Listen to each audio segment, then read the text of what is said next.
बहू के पलटते ढंग। पुणे में रहने वाली शीना के ससुराल में सिर्फ 3 लोग थे। इस वजह से घर में ज्यादा काम नहीं होता था, तो वो दोपहर तक अपना सारा काम खत्म कर लेती थी। लेकिन उसके बाद वो बोर हो जाती। इस वजह से उसने शिनचैन कार्टून देखना शुरू कर दिया, जो धीरे धीरे उसके व्यवहार पर इतना इफेक्ट करता गया कि वो खुद भी शिनचैन जैसी ही बातें करने लगती है। एक रात डिनर करते हुए, अरे बहू जरा अचार तो देना। ओहो ससुमा, आपसे इतना काम भी नहीं होता। इस तरह तो आप जल्दी जल्दी बुढ़िया हो जाओगी। अरे शीना, ये तुम कैसे बात कर रही हो? आपको तो कुछ भी समझ में नहीं आता। ये शीना का शिनचैन स्टाइल है।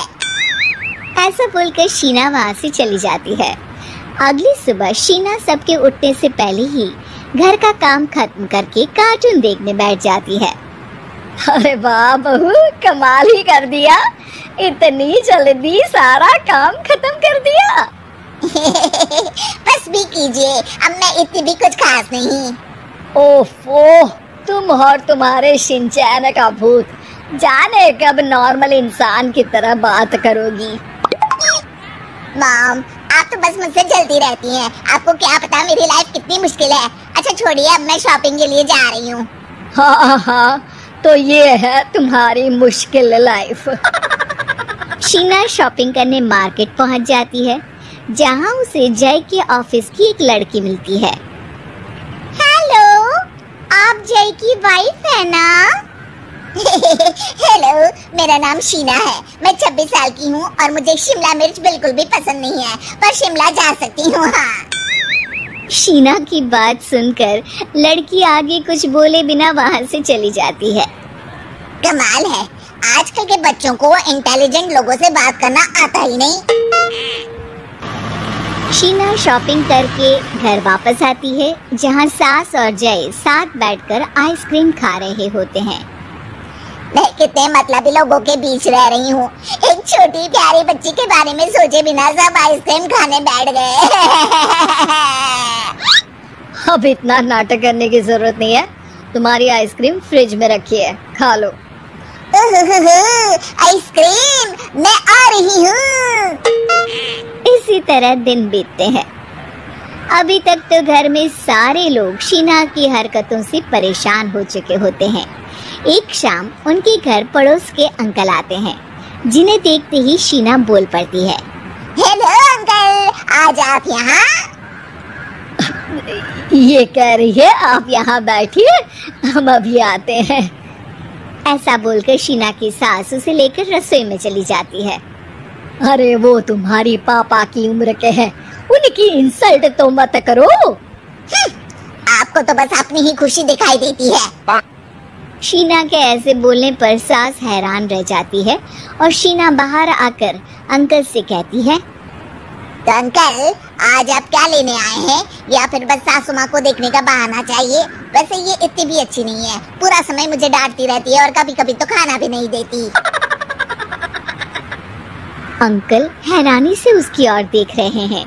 तभी उसकी सास वहाँ आती है। अरे शीना, इतना झूठ मत बोलो, मैंने कब तुम्हें खाना नहीं दिया? अरे ऐसा बोलोगी तो तुम्हें आज रात का खाना सच में नहीं मिलेगा। देखा, मैंने कहा था ना, बच्ची पर जुल्म करती है। आप मुझे अपने घर ले चलो अंकल।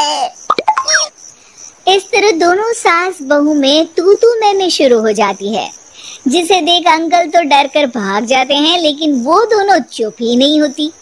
रात को जय के घर वापस आने पर सास उसे शीना की सारी बात बताते हुए कहती है, अरे इसके सर से कार्टून का भूत तो उतारना ही पड़ेगा। मौका या वक्त कुछ देखती ही नहीं, बस बकवास शुरू कर देती है। बात तो आपकी सही है, पर क्या करेंगे? अरे कार्टून देखकर ऐसी बनी है तो इसकी कार्टून ही बंद कर दो। हाँ, कार्टून बंद करके कुछ समझदारी वाली चीजें दिखाते हैं। जियोग्राफी दिखाना शुरू कर दूं ना, क्या पता कुछ अकल आ जाए। हाँ, नाइस आइडिया माँ। इस पर जय केबल टीवी पर ज्योग्राफी छोड़कर बाकी सारी चैनल बंद करवा देता है। पर शीना भी किसी से कम नहीं होती। ओहो पतिदेव, अपने आप को बहुत स्मार्ट समझते हो। शीना मोबाइल पर YouTube ऑन करके उस पर शिनचैन देखने लगती है। शीना की इस स्मार्टनेस को देखकर जय तो बेचारा सर खुजलाता ही रह जाता है।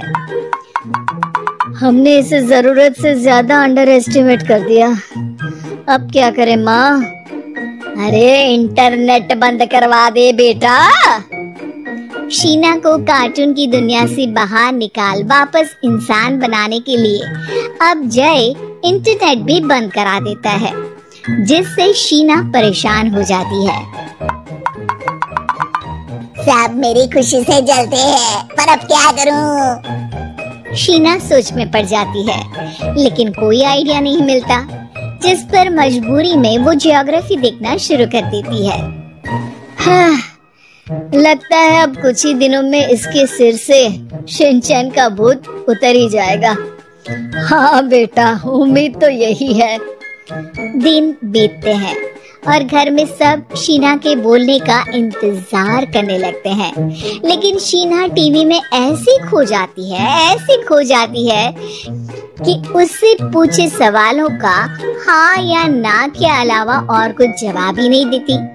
देखते ही देखते हफ्ता बीत जाता है, तो सब्र का बांध तोड़ते हुए जय टीवी बंद कर खुद ही शीना से बात करने बैठ जाता है।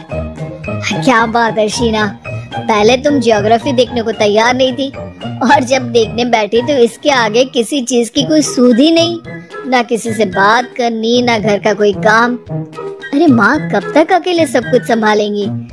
अभी भी तुम्हारे सर से शिनचैन का भूत उतरा कि नहीं? जब मादा भालू नर भालू से बात नहीं करती, तो वो उनका ध्यान अपनी तरफ आकर्षित करने के लिए बिल्कुल यही हरकत करते हैं। तुम नर भालू हो। शीना के ऐसा बोलते ही जय और उसकी मम्मी एक दूसरे की तरफ देख सर पकड़कर बैठ जाते हैं।